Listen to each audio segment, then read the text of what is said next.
What really happened to the city of Mohenjo-Daro? 1.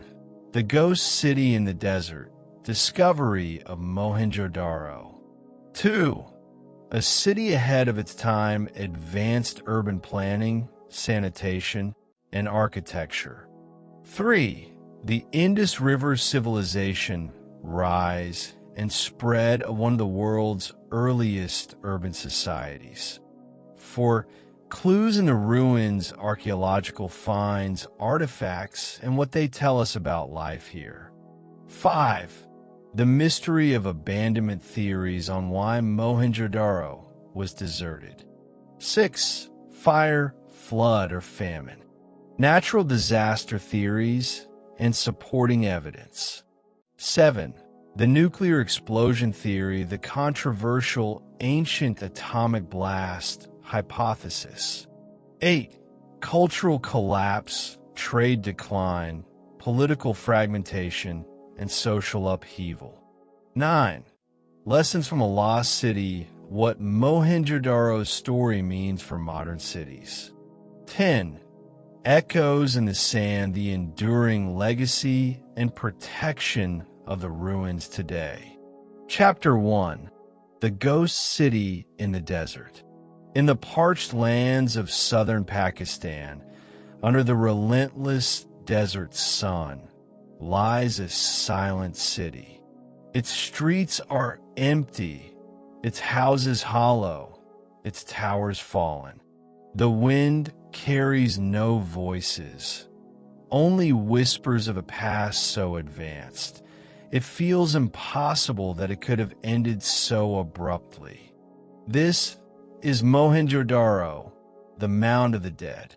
Over 4,000 years ago, this was one of the greatest cities on Earth, a thriving hub of trade, culture, and innovation, built at a time when most of the world still lived in small villages. Mohenjo-Daro was part of the mighty Indus Valley civilization, an urban experiment that rivaled Egypt and Mesopotamia in scale, yet somehow slipped into obscurity. For centuries, the city lay buried, its name forgotten, its people erased from history. Then, in 1922, British archaeologists digging in the Sindh region struck something extraordinary. A perfectly preserved city, frozen in time. Street grids, multi-story homes, sophisticated drainage systems. The kind of city planning we wouldn't see again for thousands of years. At first, they thought they'd found a settlement from the days of Alexander the Great. But as the excavation deepened, so did the shock. The ruins dated not to 300 BCE, but to around 2500 BCE. This was older than Rome, older than the Parthenon, older even than most of the pyramids. The first impressions. Imagine stepping into Mohenjo-Daro at its height. The air is alive with the hum of trade. Merchants shout prices in a language we still can't read. Women in bright garments carry pots of water from public wells. Children run along the narrow streets. The smell of baking bread mingles with the scent of spices. Everywhere you look, there's order, streets aligned in a perfect grid, houses built from uniform bricks. In the center, a massive public bath glistens in the sun, its walls sealed with bitumen to hold water. This great bath may have been used for religious rituals or public gatherings. Above it all rises the citadel, not a palace for kings, but perhaps a fortress of administration and community life. This was not a city of kings and slaves. It was a city of citizens.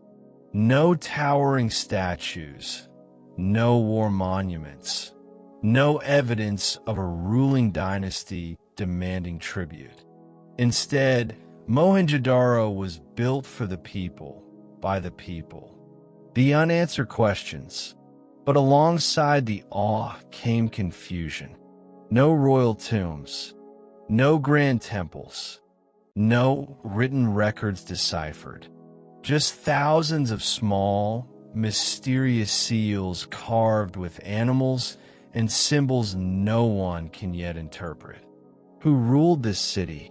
How did they organize life? And most hauntingly, why did they leave? Theories began to form, but none could fully explain it. Archaeologists found skeletons lying in the streets as if death came suddenly. Some are buried with signs of violence. Others seem to have been caught in disaster mid-step. The weight of silence. As you walk through Mohenjo-Daro today, the silence is heavy. You can almost hear the echoes of footsteps on baked brick. The place feels unfinished, not ruined but paused, as if its people might return at any moment to resume their lives. But they never did. This is the puzzle of Mohenjo-Daro. How does a city this advanced vanish without leaving a clear trace of why? Some say it was the changing course of the Indus River. Others suggest earthquakes, floods, or famine. A few point to war or invasion. And then there's the most controversial idea of all. A cataclysm so destructive it seems ripped from science fiction. Over the next chapters, we will piece together the fragments of this mystery. We will examine the city's brilliance, walk through the lives of its citizens, sift through the ruins for clues, and weigh the theories of its downfall, from the plausible to the extraordinary. Because understanding what happened to Mohenjo-Daro isn't just about solving an ancient mystery. It's about understanding ourselves, our cities, our vulnerabilities. When the desert wind blows across these ruins, it carries a question that belongs to all of us. If a civilization as advanced as this could disappear, what does that mean for ours? Chapter 2: A City Ahead of Its Time. When you stand above Mohenjo-Daro and look down, you see something astonishing. Not chaos, but order. A city carefully planned long before the idea of urban planning even existed. No winding, random streets. No haphazard clusters of homes. This was design, precision, vision. Mohenjo-Daro was not just ahead of its time. It was so far ahead that even modern cities could learn from it. A grid born of genius. The city's layout follows a strict grid system, streets crossing at right angles, dividing neighborhoods into neat blocks. This isn't just visual elegance, it's practicality. Wide main streets, some nearly 10 meters across, run straight for hundreds of meters. Narrower side lanes connect houses, ensuring privacy and airflow. Every intersection is deliberate. No space is wasted. The city's two main sectors, the Citadel and the Lower Town, serve distinct purposes. The Citadel rises on an artificial mound, possibly for protection from floods, possibly as the civic and ceremonial heart of the city. The Lower Town stretches below, where most citizens lived and worked. Houses for all. Archaeologists have uncovered hundreds of homes, some small and simple, others large and multi-story. But here's the remarkable part. They are all made from the same standard-sized baked bricks. Standardization isn't just a sign of organization, it's a sign of equality. Mohenjo-Daro didn't have extravagant palaces while the poor lived in shacks. Its architecture suggests a society where resources and comfort were distributed more evenly than in most ancient civilizations. Many homes had courtyards for light and ventilation. Some had staircases leading to second floors. Others contained private bathing areas connected to sophisticated drainage systems. Water and sanitation. 4,500 years ago. If there is one feature of Mohenjo-Daro that leaves modern historians speechless, it is its sanitation system. Every neighborhood had public wells providing fresh water. Many houses had private wells, ensuring residents didn't have to walk far to draw water. Wastewater from baths and kitchens flowed through covered drains along the streets, then out to larger sewers. Access holes allowed for cleaning, just like in modern cities. Think about that. 2,000 years before Rome built its aqueducts, the people of Mohenjo-Daro had already mastered urban water supply and sanitation on a massive scale. The Great Bath. At the center of the citadel sits one of Mohenjo-Daro's most iconic structures, the Great Bath. It measures 12 meters long, 7 meters wide, and nearly 3 meters deep. Its floor is made of tightly fitted bricks, sealed with bitumen to make it watertight. Stairs descend on either side. Water could be drained through a covered outlet. What was it for? The leading theory is ritual bathing, a purification practice before ceremonies or community gatherings. It may also have been a place where leaders met, decisions were made, and bonds were forged. In a time when personal hygiene was almost unheard of elsewhere, Mohenjo-Daro made cleanliness and water rituals a part of civic life.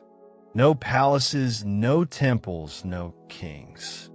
Unlike Egypt or Mesopotamia, Mohenjo-Daro leaves us no towering palaces, no massive statues of kings, no grand temples dedicated to gods. Instead, the city's focus seems to have been on functional public spaces and citizen well-being. Was this a democracy? We don't know. Was it ruled by a council, a priestly class, a merchant elite? The absence of monumental ego-driven architecture suggests a society less obsessed with rulers and more concerned with community. The mystery of the seals. Among the most fascinating finds are thousands of small carved seals, rectangular or square, engraved with animals, human figures, and a mysterious script. The most common animals include bulls, elephants, and unicorn-like creatures. These seals may have been used for trade, identification, or ritual purposes. But here's the challenge. The script on them has never been deciphered. Without a readable written record, we are left guessing at the city's laws, religion, and politics. The secrets of Mohenjo-Daro remain locked inside those tiny pieces of stone. Trade and prosperity. Archaeological evidence shows that Mohenjo-Daro was a thriving trade hub. Goods flowed in and out along the Indus River. Carnelian beads, pottery, cotton textiles, and precious metals. Indus seals have been found in Mesopotamia, suggesting long-distance trade. This was not an isolated city. It was connected to the ancient world's economic network. Urban planning without modern tools. Perhaps the most puzzling question is, how did they do it? How did the builders of Mohenjo-Daro achieve such precision without iron tools, without advanced surveying equipment, without the wheel for transport in everyday urban construction. It suggests not only technical skill, but also a centralized vision. Someone or some council who could organize labor, standardize materials, and maintain infrastructure for centuries. A city built to last, but not forever. For hundreds of years, Mohenjo-daro thrived. Its people lived in comfort by ancient standards. Its systems worked. Its trade flourished. And yet, one day, it all began to unravel. What could bring down a city so advanced?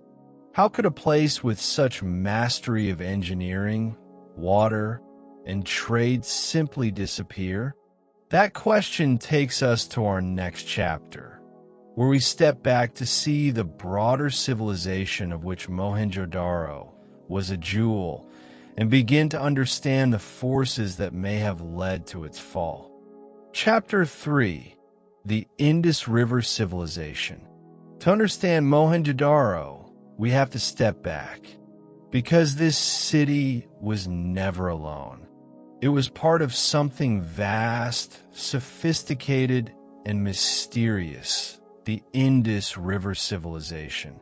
Stretching across what is now Pakistan and northwest India, it was one of the world's first great urban cultures, rising alongside ancient Egypt and Mesopotamia, and in many ways surpassing them. A civilization of cities. The Indus River Civilization, also called the Harappan Civilization, wasn't defined by a single capital or a singular ruler.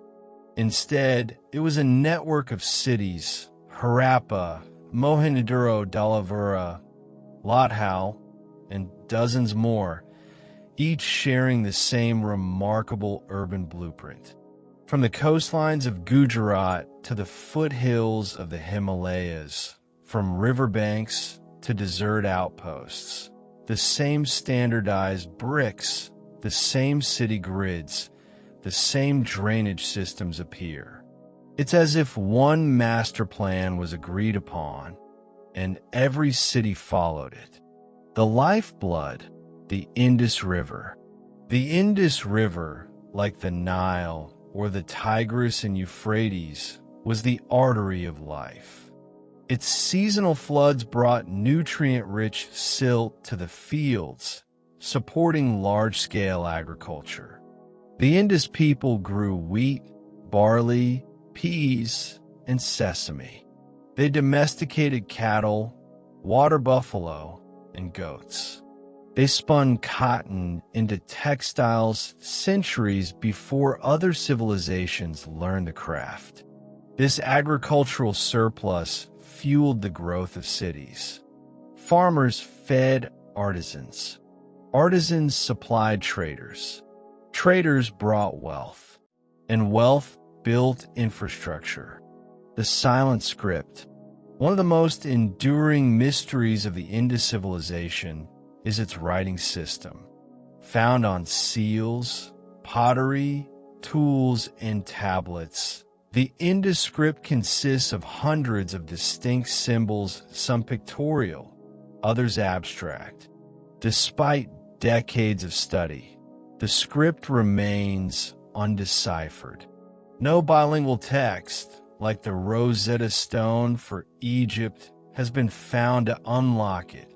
Without their words, we can't read their laws, their myths, their treaties, or their history. We're left with images, bulls, fish, human figures, and that enigmatic unicorn-like animal. The Indus speaks to us in symbols, but not yet in sentences. Trade without borders. Archaeological evidence shows that the Indus people were prolific traders. Indus seals have been found as far away as Mesopotamia, in cities like Ur and Lagash. They exported beads, cotton textiles, ivory and precious stones. They imported silver, tin, and luxury goods. Ports like Lod Howe were equipped with sophisticated dockyards, warehouses, and manufacturing areas.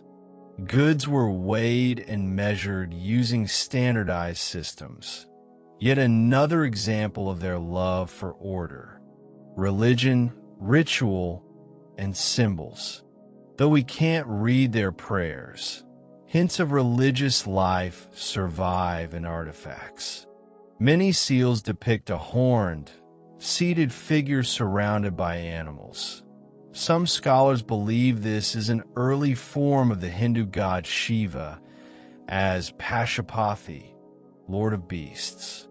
The widespread presence of the mother goddess figurines suggests fertility worship. Trees, animals, and certain symbols appear to have held sacred meaning. But unlike Egypt's towering temples, Indus worship seems to have been more modest. Personal shrines, public baths, ritual spaces integrated into everyday life. A culture without kings? Perhaps the most intriguing feature of the Indus civilization is what's missing. No clear palaces, no massive statues of rulers, no monumental inscriptions praising kings. This absence has led many scholars to believe the Indus was not ruled by god-kings like Egypt or by conquering warlords like Mesopotamia. Instead, it may have been governed by councils, merchant elites, or religious administrators. If true, this would make the Indus one of the earliest examples of a more egalitarian, decentralized urban system. The Harappan Peace. For centuries, the Indus civilization flourished without evidence of large-scale warfare. Weapons exist, spears, arrows, knives, but they are relatively rare. City walls seem designed more for flood protection than for defense against enemies. Imagine a civilization that focused more on building than on conquering, on trade rather than tribute, on sanitation rather than soldiers. This relative peace may have been one of their strengths, but could also have left them vulnerable to the forces that would later end their dominance. The Golden Age ends. Around 1900 BCE, signs of decline appear. Trade routes falter. Some cities are abandoned. Others shrink into smaller settlements. The uniformity of design starts to vanish. Bricks are no longer standardized. Streets no longer perfectly aligned. Why? Theories abound. Changing river courses, droughts, overuse of land, earthquakes, or even diseases. Some scholars argue that climate change may have shifted monsoon patterns, starving the cities of water. The civilization didn't vanish overnight, but its golden age was ending. Mohenjo-Daro, jewel of the Indus. In this vast civilization, Mohenjo-Daro was a crown jewel. Situated strategically on the lower Indus, it controlled trade between the interior and the Arabian Sea.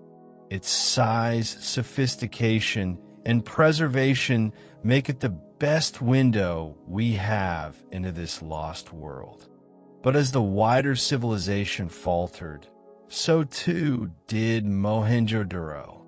The stage was set for its mysterious and dramatic abandonment, a mystery that still haunts archaeologists today.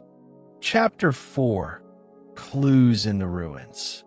If the people of Mohenjo-Daro could speak to us today, what would they say? Their voices are gone. Their language is locked. But the city itself still speaks, in stone, in clay, in the silent arrangement of walls and drains. These are the clues they left behind. The Great Bath. Our journey begins at the most famous structure in Mohenjo-Daro, the Great Bath. Measuring about 12 meters long, 7 meters wide, and 2.4 meters deep, it is lined with perfectly fitted bricks, coated with bitumen to make it watertight. Wide steps lead down into the pool from either side. Was it a public bath? A sacred pool? A political meeting place? Most archaeologists believe it was used for ritual purification, a symbol of unity and identity in a city without grand temples or palaces. Its careful construction suggests a central authority. Someone planned this, funded this, and ensured it met exact specifications. The citadel and the lower city. Mohenjo-Daro was divided into two main areas, the elevated citadel and the sprawling lower city. The citadel, built on a raised mound, held public buildings, the Great Bath, granaries, and possibly assembly halls. Its height may have offered protection from floods, but it also symbolized status, the heart of administration and communal life. Below, the lower city stretched out in a precise grid. Homes of varying sizes filled the blocks, but even the smallest houses had access to the city's sanitation system, granaries, and storage. Near the citadel, massive brick platforms may have supported large granaries. Air ducts below the floors kept stored grain dry and cool. This was food security on urban scale, a way to feed thousands, store surplus, and manage distribution. If Mohenjo-Daro had no kings, someone still had to oversee this system. Grain is power. Whoever controlled, it controlled the lifeblood of the city. Artifacts of daily life. In the ruins, archaeologists have uncovered a treasure trove of artifacts, everyday objects that breathe life into the empty streets. Weights and measures. Uniform stone cubes and fixed ratios, proof of a standardized economy. Beads and jewelry, carnelian, agate, and gold, evidence of skilled craftsmanship and long-distance trade. Pottery, simple, elegant designs for cooking, storage, and ritual use. Figurines, some depict the so-called mother goddess. Others show dancers frozen mid-step, suggesting a vibrant cultural life. Each object whispers about the people who held it, used it, cherished it. The mysterious seals. Perhaps the most famous artifacts are the carved steatite seals, small, square, or rectangular, with intricate animal designs and short lines of script. Some show bulls, elephants, or tigers. Others depict the mysterious unicorn, a creature not found in the natural world. Were these merchant stamps, religious symbols, diplomatic insignia? The undeciphered script remains one of archaeology's most frustrating puzzles.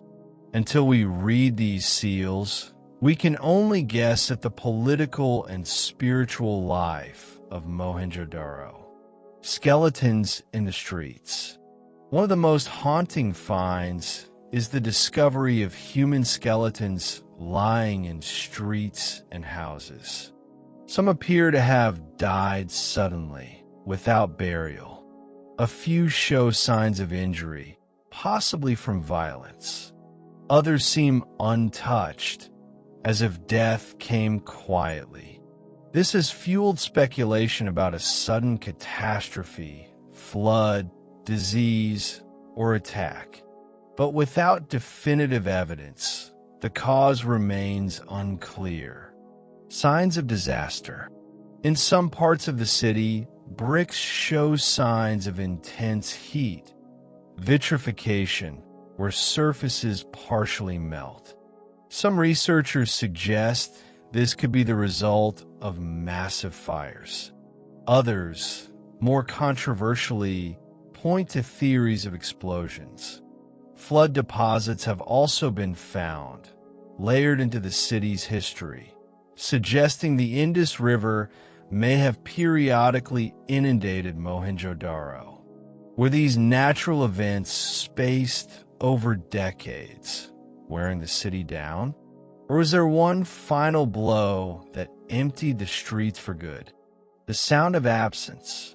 Walking through Mohenjo-Daro today, you notice the silence. No chisel marks, no abandoned tools, no half-built structures. It's as if the city was complete, functioning, and then simply left behind. The drains are still in place. The wells still stand. The streets still carry the shape of footsteps. But the people are gone. What the ruins don't show.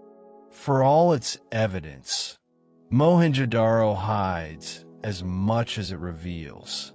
We don't see massive fortifications or weapons of war, suggesting a society that relied on trade and cooperation rather than military conquest. We don't see ostentatious wealth concentrated in one place. No palaces to dominate the skyline. We don't see written laws or royal decrees, leaving us to wonder how order was maintained.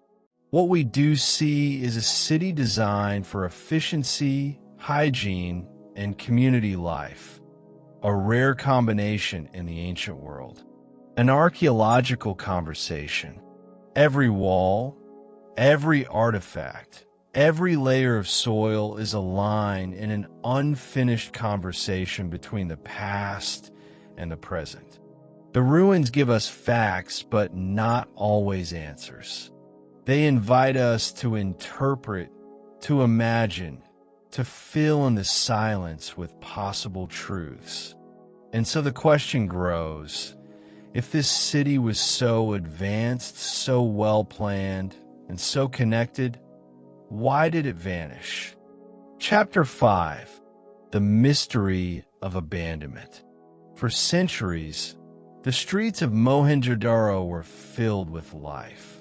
Children laughed in courtyards. Merchants bargained in the markets. Priests prepared for sacred baths. And then it ended, not in slow decay, but in what feels like a sharp, haunting silence. The city emptied. The people vanished. The question remains, why? The first clues of decline. Archaeologists believe Mohenjo-Daro's golden age began to falter around 1900 BCE. Over time, craftsmanship became less refined. Bricks lost their standardized size, and public works fell into disrepair. A city that once ran with clockwork precision began to lose its rhythm. But what drove that decline? Theories fall into three main categories: nature, conflict, and collapse from within. The river's betrayal. The Indus River was Mohenjo-Daro's lifeline, but rivers are fickle friends.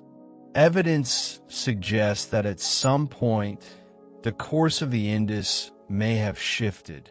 A change in the river's flow could have cut off water supply, stranded trade routes, and left fertile fields dry. In other places, flooding appears to have been a recurring problem. Thick layers of silt in parts of the city hint at inundations that could have displaced residents and damaged infrastructure. A city built to master water may have ultimately been undone by it. The monsoon mystery. Another natural factor might have been climate change. Studies of ancient pollen and soil samples suggest that monsoon rains began to weaken during the late Harappan period. For an agricultural society, weaker monsoons meant reduced harvests. Food shortages would have rippled outward, weakening trade, fueling unrest, and making urban life harder to sustain. Signs of violence. Scattered among the ruins are the remains of about 40 individuals found lying in streets, houses, and open spaces. Some skeletons show evidence of injuries, cracked skulls, broken bones. Could Mohenjo-Daro have been attacked? There is no sign of massive fortifications or burned layers citywide, which makes a large-scale invasion seem unlikely. But smaller-scale raids, internal conflict, or civil unrest cannot be ruled out. If peace was the Indus hallmark, its breakdown may have been swift and devastating. The disease hypothesis. Crowded cities are fertile ground for disease. With wells, drains, and public baths, Mohenjo-Daro had remarkable sanitation for its time, but that also meant a constant interaction with shared water sources.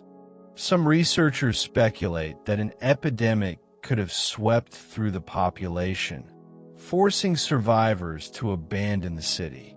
Without written records, this theory remains unproven, but it would explain a rapid decline without visible structural destruction. The controversial theory, an ancient blast. Among the most sensational theories is that Mohenjo-Daro was destroyed by an enormous explosion. Proponents of this idea point to skeletons that appear to have been killed instantly, bricks fused together by extreme heat, and layers of radiation slightly above normal. Some fringe theorists suggest this could have been the result of an ancient atomic event, either a meteor impact or, in the most speculative versions, advanced technology lost to history. Mainstream archaeology dismisses the atomic theory, attributing the heat damage to natural fires or intense summer temperatures acting on abandoned structures. But the mystery fuels endless debate, a slow unraveling. The most widely accepted view is that Mohenjo-Daro's fall wasn't a single dramatic event, but a combination of pressures. Shifting rivers cutting trade lifelines, climate changes weakening harvests, possible disease outbreaks, gradual political or social fragmentation. Over time, these forces would have drained the city's strength until it could no longer sustain its population. The silence after. By around 1700 BCE, Mohenjo-Daro was abandoned. The wind and sand moved in. The bricks began to crumble. For the next 3,000 years, the city lay buried, invisible to the world that once knew it. It's a reminder that even the most advanced urban centers are vulnerable. Prosperity can vanish, order can dissolve, and once great cities can become dust. Why it matters today. The story of Mohenjo-Daro is not just a relic of the past. It's a cautionary tale for every city today that relies on fragile systems, rivers that can change course, climates that can shift, resources that can dwindle. Its disappearance forces us to ask, are we any more secure? Chapter 6. Fire, Flood, or Famine. When a city falls, the world wants a villain. But in Mohenjo-Daro's case, the suspect list is long, and all of them are forces far older and far more relentless than humanity. The river's fury. For the people of Mohenjo-Daro, the Indus River was both a gift and a gamble. Its annual floods brought fertile silt for crops, and its waters carried trade goods across great distances. But rivers change, sometimes subtly, sometimes violently. Sediment studies suggest the Indus may have shifted its course during the city's final centuries. This would have been catastrophic. Harbors would dry, trade routes would vanish, and agriculture would falter. And when the river didn't abandon them, it may have drowned them. Layers of silt in lower parts of the city tell a grim tale, sudden floods that swept through streets, damaging homes and perhaps killing livestock. Imagine it, the same river that fed your children now swallowing your home. The monsoon's betrayal. The Indus civilization thrived in part because of the South Asian monsoon predictable rains that nourished their fields. But climate records, taken from ancient lake beds and pollen samples, reveal something ominous. The monsoons weakened dramatically around 4,000 years ago. This wasn't a one-year drought. It was a long, grinding decline. Yields shrank. Food became scarce. Granaries emptied faster than they could be refilled. And scarcity does something dangerous to cities. It strains the social fabric. Leaders lose authority, trade falters, and trust erodes. The famine spiral. Drought alone doesn't destroy a city, but drought plus dependence on a single agricultural cycle can. If the crops fail 2-3 seasons in a row, panic sets in. Families begin to leave. Skilled artisans move to regions with better conditions. Merchants take their goods elsewhere. Mohenjo-Daro's carefully balanced economy may have been tipped into chaos by just such a spiral. No matter how advanced your sanitation, your art, or your urban planning, if the stomachs are empty, the city's heart stops beating. The fires no one planned. While there is no conclusive evidence of citywide burning, localized fire damage has been found in some structures. Could these be accidental blazes? Or targeted destruction during unrest? In a densely packed urban center, one major fire could displace hundreds.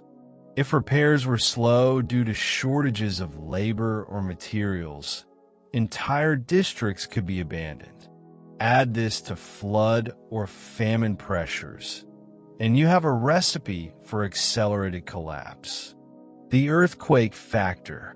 Seismologists note that the Indus Valley lies near fault lines capable of producing significant earthquakes.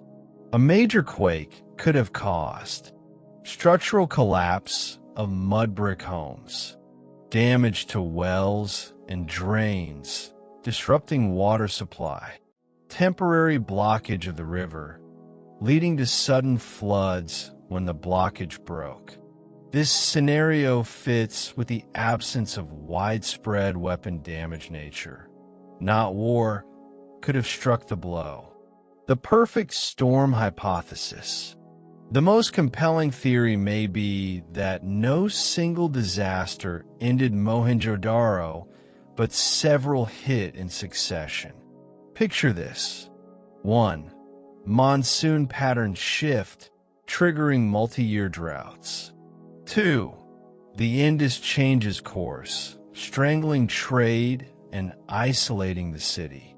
3. Famine weakens the population, making them vulnerable to disease. 4. An earthquake or flood delivers the final shock. By themselves, each of these challenges might have been survivable. Together, they became fatal. The human element. Nature doesn't destroy cities alone, it's the human response that determines survival. Perhaps Mohenjo-Daro's leadership failed to adapt. Perhaps internal rivalries made collective action impossible. Or perhaps, like many great civilizations, they simply didn't believe the good times could end. Hubris is a silent killer. When the warning signs appear, ignoring them could be the deadliest choice of all. Lessons for our age. Modern cities, with their concrete skyscrapers and digital grids, may feel far removed from Mohenjo-Daro's mud brick streets. But the parallels are uncomfortable. Our rivers still shift and flood. Our climates are still changing. Our food systems can still collapse under strain. And our leaders can still underestimate the fragility of urban life. The fall of Mohenjo-Daro is not just history, it's a mirror. The ruins at dusk. The Indus River glimmers in the distance, silent witness to the rise and fall of one of humanity's first great cities. In the end, fire, flood, famine, or all three may have claimed Mohenjo-Daro. But the greater tragedy is that the knowledge of its people, their science, their language, their stories vanished with them. And so, we are left with stones and questions. Chapter 7. The Skeletons in the Streets. When archaeologists first arrived in Mohenjo-Daro in the 1920s, they expected to find pottery, tools, and perhaps burial sites. What they found instead were bodies, not neatly buried, not in graves, but lying in the open, as if frozen in the moment of death. A city stilled in motion. In the heart of the city, skeletons were discovered sprawled in streets, curled in alleyways, or collapsed near doorways. Some appeared to have fallen mid-step, others lying together as if clinging to one another in fear. This was not the orderly death of a plague-ridden city where victims were buried over time. This was sudden, violent in its abruptness. It is as if, one day, life in Mohenjo-Daro simply stopped. No signs of battle. At first glance, this looked like the aftermath of a massacre. But here's the mystery. The skeletons showed little to no evidence of sword wounds, spear points, or crushing blows. Weapons were absent. There were no burned layers across the entire city to suggest an all-consuming fire. The buildings remained largely intact, and yet dozens of bodies lay abandoned. Why? The radiation mystery. In the mid-20th century, some controversial studies claimed that unusually high levels of radiation were found in parts of the site. This fueled wild theories, from ancient nuclear explosions to meteor impacts. Most modern archaeologists dismiss the nuclear theory as fringe speculation. They argue that background radiation levels could have been influenced by natural geological sources or modern contamination. Still, the image of a sudden, invisible force killing dozens remains a chilling mental picture. The plague possibility. Another theory is disease, perhaps a fast-moving epidemic that spread so quickly, people dropped where they stood. This could explain the suddenness, but it raises more questions. Why weren't bodies buried later? Why is there no mass grave or evidence of cleanup? And how could an outbreak strike so swiftly that entire families fell at once in the streets? In the ancient world, even plagues often left a more gradual archaeological footprint. Panic and abandonment. Some researchers believe the bodies may be a snapshot of the city's final evacuation. Imagine a disaster, floodwaters rising, earth trembling, or a deadly outbreak that sends everyone running. In the chaos, the weakest and sickest fall behind. Those who survive keep moving, leaving no one to bury the dead. If Mohenjo-Daro was already a city under strain from drought and trade collapse, such an event could have triggered a rapid abandonment. The stranger in the lane.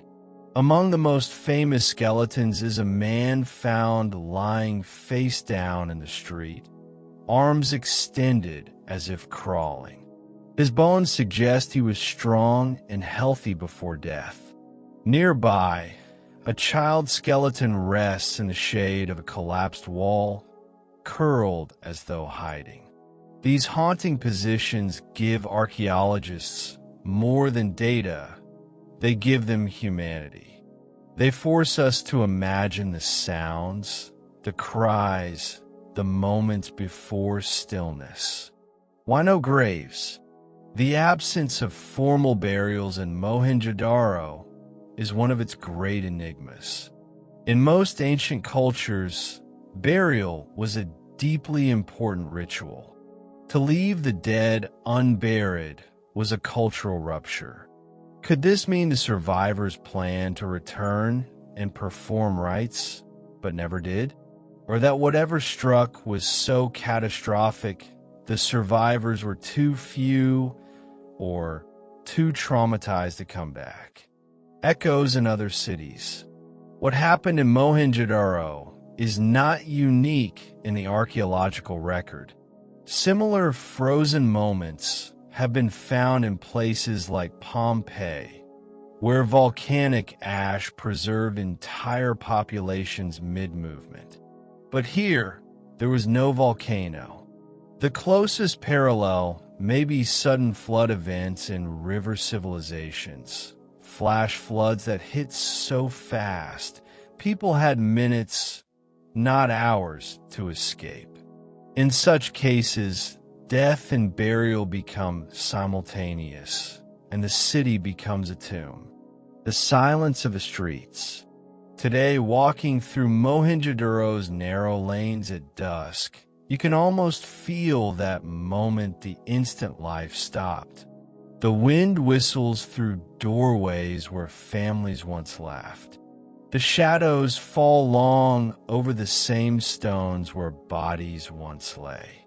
It's a silence that feels less like peace and more like a question that will never be answered.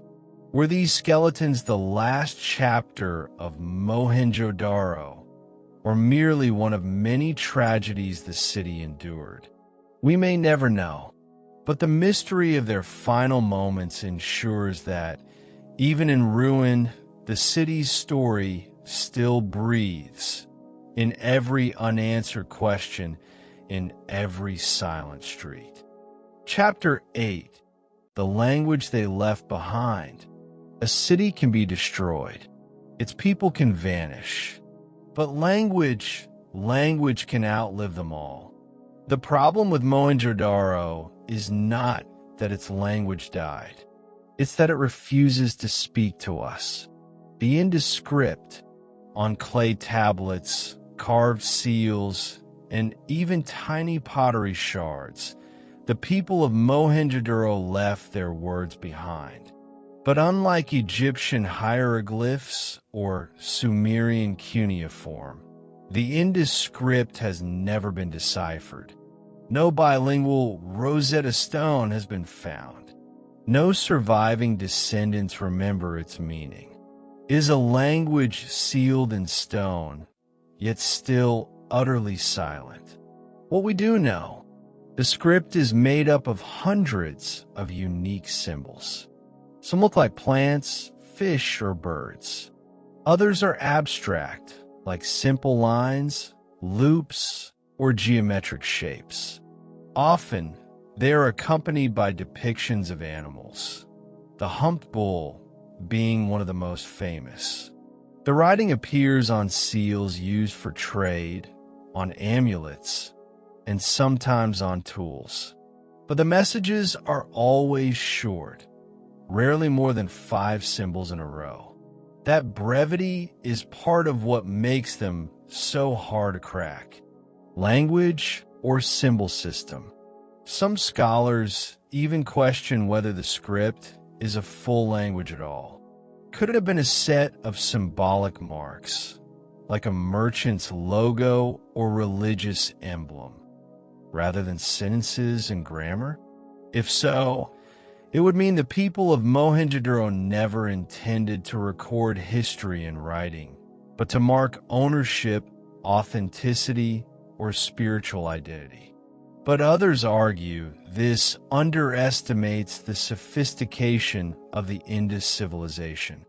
A people who built advanced drainage systems, organized city grids, and traded across continents surely had a complex written language.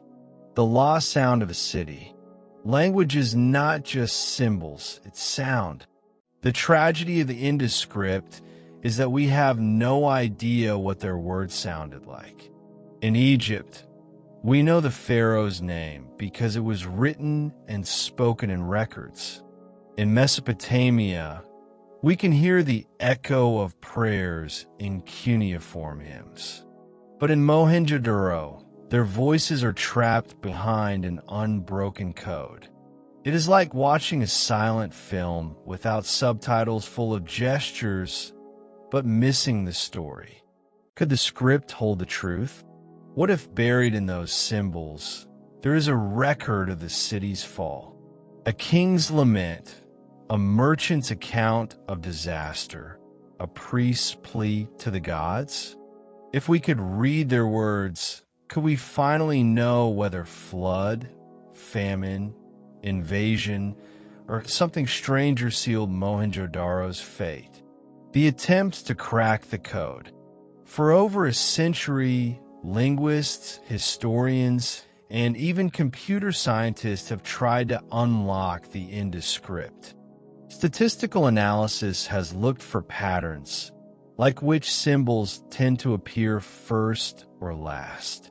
Comparative linguistics has searched for links to ancient Dravidian or early Sanskrit-based languages. Artificial intelligence has been used to compare the script structure to known languages, hoping to match patterns. So far, no definitive breakthrough. The Bull Seal. One of the most famous artifacts is a small square seal with the image of a majestic bull and a short line of script above it. It was likely used to stamp goods for trade. Some believe the bull represented strength, fertility, or a sacred animal. But without knowing the words, we can't tell if it was a brand, a prayer, or a warning. A city without a voice. In many ways, the silence of the Indus script mirrors the silence of Mohenjo-daro's streets. We can see their world, but not hear it. We can walk through their homes, but never know the stories told at night. The people of Mohenjo-daro built one of the greatest cities of the ancient world, but their voice remains one of history's most enduring mysteries. The final word that never came. Perhaps somewhere beneath the sands, there is a single tablet, one that tells the story plainly. Or perhaps the river washed it away centuries ago. Either way, Mohenjo-daro speaks to us in a language we cannot read. And maybe that is why the city haunts us, because it reminds us that no matter how advanced we become, some voices will always remain beyond reach. Until we read their words, we can only guess at their lives and their deaths. But the silence itself is part of the story, a reminder that history is not only about what we know, but what we may never know. Chapter 9. The Last Days. Every city has a last day. For Mohenjo-Daro, that day came quietly or with a roar. The truth buried beneath layers of silence, maybe more complex than any single cause. The theories collide. Historians have offered many endings for the city. Invasion, foreign warriors sweeping in from the north. Natural disaster, the Indus River shifting, flooding the city, or cutting it off from water entirely. Climate change, drought slowly strangling its food supply. Disease, a plague spreading through crowded streets. Something stranger, a sudden, unexplained catastrophe hinted at in myths and unusual archaeological findings. The truth may lie in a combination of these, a perfect storm of human vulnerability and nature's force. The silence before the end. Imagine Mohenjo-Daro in its twilight. The bustling markets are quieter. Wells run lower each season. Traders return with fewer goods. The smell of stagnant water lingers near the drains that once ran clean. The priests watch the stars for omens, and perhaps they see signs that disturb them. A red moon, a comet's tail, an eclipse that turns day to shadow. The people who once walked these streets with confidence begin to whisper. If the water turned, the Indus River, lifeline of the city, is both a blessing and a curse. Archaeologists have found evidence that rivers in the region often changed course dramatically. If the river shifted even a few miles, Mohenjo-Daro's sophisticated water systems, its drains, its wells, its baths, would fail. Without water for crops, without fresh supplies to drink, the city would wither.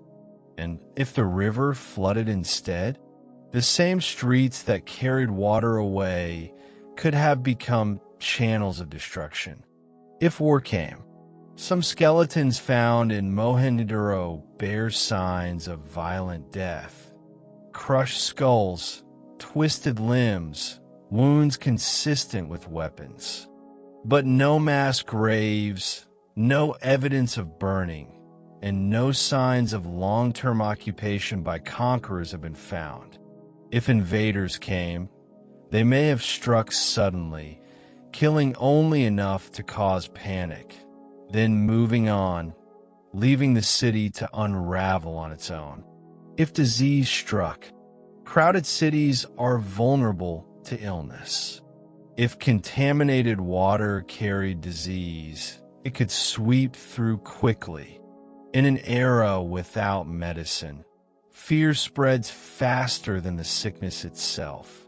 Families might abandon their homes overnight, fleeing in every direction, leaving belongings behind, the way archaeologists have found them. The strange findings. There is one mystery that refuses to be ignored. In some parts of Mohenjo-Daro, archaeologists discovered bodies lying in the streets, as if death had come suddenly, in broad daylight. Even stranger, the soil in some areas has traces of vitrification, a process in which intense heat melts sand into glass. This has led to fringe theories about ancient weapons or unexplained cosmic events. Most scholars remain skeptical, but the fact remains. The city's final chapter contains clues that do not fit neatly into any single theory. The Exodus. Whatever the cause, the people of Mohenjo-Daro left. Some may have traveled upriver to other Indus settlements. Others may have merged with communities farther east, taking with them their skills, beliefs, and perhaps fragments of their language. But the city itself, Its great bath, its wide streets, its markets, was left to the wind and the dust. A walk through the final night. Picture it. The sun sets behind the hills. The streets are mostly empty. Somewhere, a family packs in silence, deciding which belongings they can carry. A merchant rolls up his seals, unsure if he will ever return. In the great bath, water sits still, reflecting a single star. A dog barks in the distance. The air feels heavier than usual. And then whatever it was, flood, famine, sickness, or something else entirely, sweeps through. By sunrise, Mohenjo-Daro is no longer a city. It is a memory, the legacy of the fall. Mohenjo-Daro's end is not just a story of loss. It is a story of resilience. The people's technology, city planning, and craftsmanship influence generations to come. Even without a written history, their impact can be traced in the DNA of cultures across South Asia. The fall of Mohenjo-Daro teaches a timeless truth. Civilizations are not destroyed in a single moment. They fade, fracture, and dissolve, sometimes slowly, sometimes all at once. But their spirit endures in the people who carry pieces of them forward. The streets are empty now. The voices are gone. But somewhere beneath the dust, Mohenjo-Daro still breathes, waiting for us to listen and to learn. Chapter 10: Echoes Beneath the Dust. Long after the people vanished, Mohenjo-Daro remained, a silent witness to its own secrets. For thousands of years, the city lay hidden beneath layers of sand and time, waiting for its story to be told. The rediscovery. It wasn't until the 1920s that the world began to hear its name again. Archaeologists working along the Indus River stumbled upon unusual mounds, layers of baked brick unlike anything in the surrounding villages. As they dug deeper, walls emerged. Streets, wells, drains, courtyards, and then the Great Bath, perfectly preserved, as if waiting to be filled again. The more they uncovered, the clearer it became. This was no ordinary settlement. This was a city built with purpose, precision, and vision, a jewel of an ancient world we knew almost nothing about. The questions that wouldn't die. From the moment Mohenjo-Daro was unearthed, questions began to swirl. Who built it? How did they organize such advanced urban planning thousands of years ago? What language did they speak, and why has no one been able to read their script? And perhaps most haunting of all, why did they leave? Every discovery answered one mystery while giving birth to another. The power of what's missing. One of the most striking facts about Mohenjo-Daro is not what has been found, but what hasn't. No temples towering above the city. No palaces for kings. No weapon stockpiles hinting at constant war. Instead, there are neighborhoods with equal-sized houses, advanced sanitation systems, and civic spaces that suggest a society built on cooperation rather than conquest. It is as if the city's greatness was measured not by power over others, but by the quality of life for its own people. Lessons in fragility. And yet, even this vision of order and balance could not withstand the weight of change. The same forces that can build a civilization, nature, climate, trade, and human decisions, can also dismantle it. Mohenjo-Daro's fate is a warning that progress is not invincible. Even the most advanced societies are vulnerable when their lifelines are strained, their environment shifts, or their unity fractures. The whispers of the past. Today, as you walk its streets, you can almost hear the echoes. The soft hum of a potter's wheel in a shaded courtyard. Children's laughter bouncing off baked brick walls.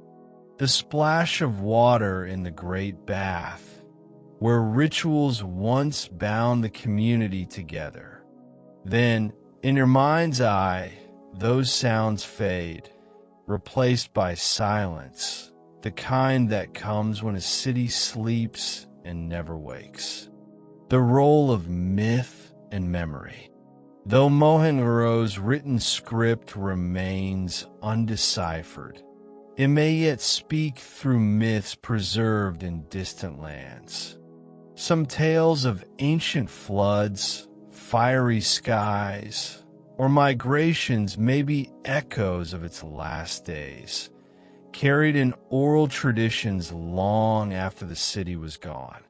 These fragments remind us that history is not always written in ink. Sometimes it is written in memory, in culture, in the choices of descendants who carried the spirit of the city far beyond its walls. The modern struggle to preserve. A new threat now hangs over Mohenjo-Daro, not from nature's fury, but from neglect. Rising groundwater, pollution, uncontrolled tourism, and lack of funding threaten to erode what remains. Preservationists warn that if urgent measures aren't taken, this UNESCO World Heritage Site could vanish again, not beneath the sands of time, but under the weight of our inaction. What Mohenjo-Daro teaches us today. In its rise and fall, Mohenjo-Daro offers lessons that feel as urgent now as they did 4,000 years ago. 1. The power of planning. A civilization thrives when it invests in the well-being of all its people. 2. The fragility of stability. No system, however advanced, is immune to environmental or social change. 3. The importance of memory. Preserving history is not just about honoring the past. It is about equipping the future. If we forget the story of Mohenjo-Daro, we risk repeating it. Imagine standing here as the last citizen leaves. The walls still stand, the streets still run straight, the wells still hold water. But without the heartbeat of its people, the city becomes something else. It becomes a message, one whispered across centuries. Even the greatest cities can fall, but the lessons they leave behind, those can endure. Mohenjo-Daro is not just an ancient ruin. It is a mirror. In its bricks, we see our own cities. In its fall, we see our own vulnerabilities.